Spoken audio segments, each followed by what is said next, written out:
Bienvenue, aujourd'hui on s'attaque à une histoire complexe, une véritable poudrière. On va décortiquer un seul épisode de la série sénégalaise Khalisso. Et quel épisode! On y trouve des secrets de famille, des cœurs brisés, des intrigues d'entreprise, bref, tout est sur le point d'exploser. Alors accrochez-vous! Allez, on commence fort, très fort même, avec la confrontation de l'épisode. Un secret qui risque de faire voler en éclats toute une famille. Voilà, la scène s'ouvre là-dessus.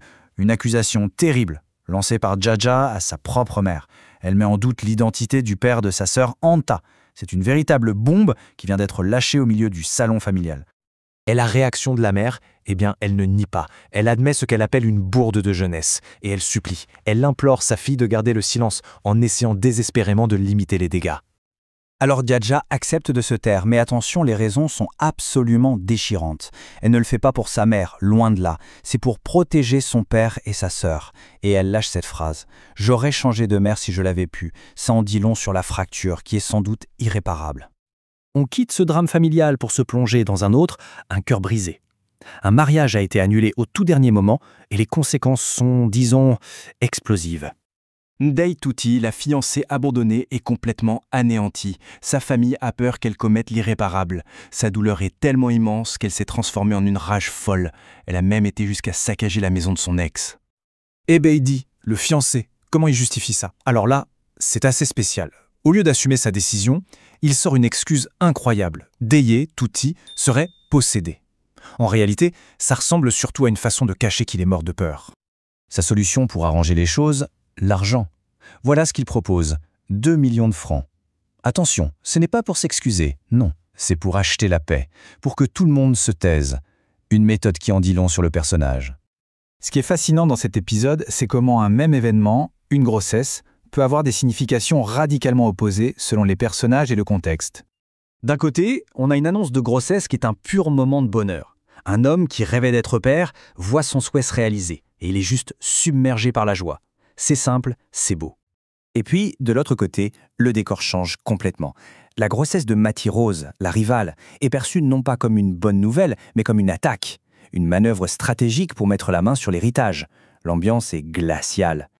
Et cette nouvelle déclenche un véritable plan de contre-attaque. La matriarche rivale passe à l'action.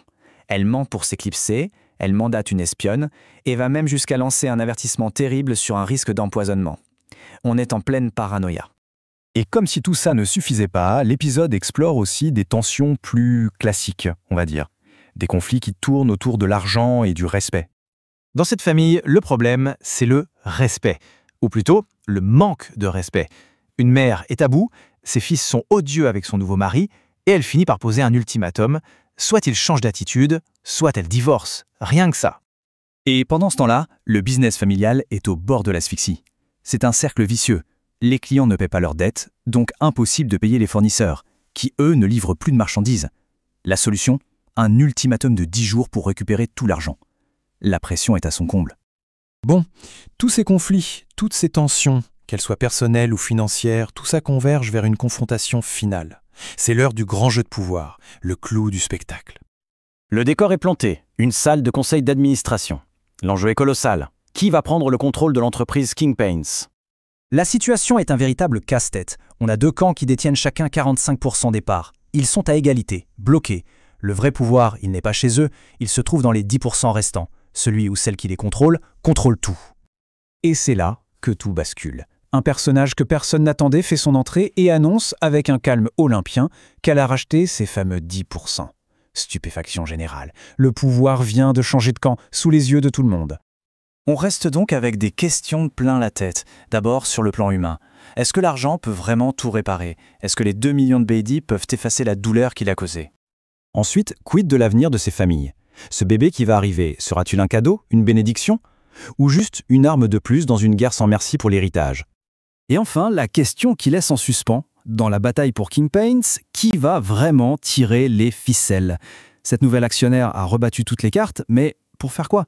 Quelles sont ses intentions? Voilà donc où on en est dans Khalisso. Les pièces sont sur l'échiquier, elles sont en mouvement, et chaque personnage est plus que jamais sur la sellette. Une chose est sûre, le jeu ne fait que commencer. La suite s'annonce explosive.